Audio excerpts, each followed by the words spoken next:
वचन हा घटक बघणार आहोत. वचन या घटकामध्ये काय असतं तर तुम्हाला एक वचन आणि अनेक वचन.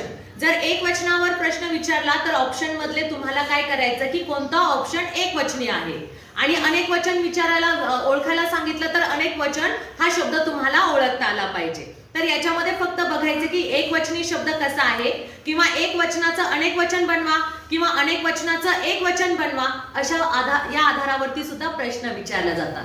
तर या ठिकाणी आपण काही उदाहरणं बघणार आहोत. तर पहिले तुम्हाला 4 ऑप्शन दिलेले आहेत आणि या 4 ऑप्शन मध्ये तुम्हाला एक वचनी असलेला शब्द ओळखायचा. कोणता शब्द ओळखायचा? एक वचन. मग हा शब्द ओळखण्यासाठी तुम्हाला त्याच्या समोर काय लावायचं? एक आणि अनेक हा शब्द तुम्हाला लावायचा. ठीक आहे. मग बघा बरं इथे काय आहे?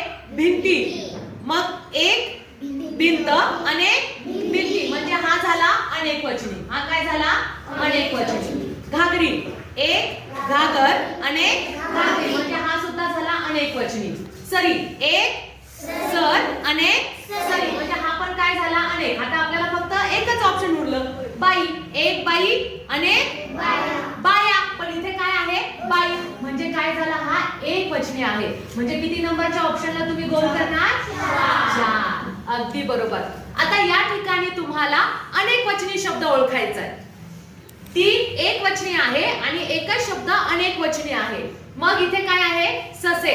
एक अनेक ससे, म्हणजे अनेक असलेला शब्द पर्याय कोणता आहे? हाच. आता पुढचे जर आपण बघितले तर मासा.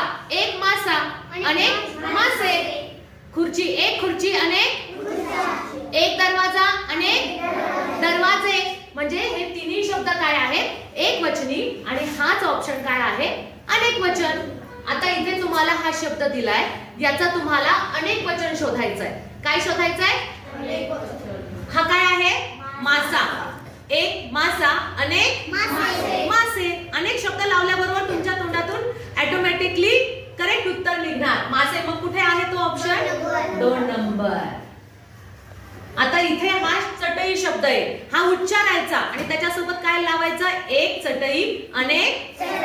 अनेक म्हटल्यानंतर बरोबर तुमच्या तोंडातून तो शब्द बरोबर येईल. एक चटई, अनेक चटया, म्हणजे किती नंबरचं ऑप्शन?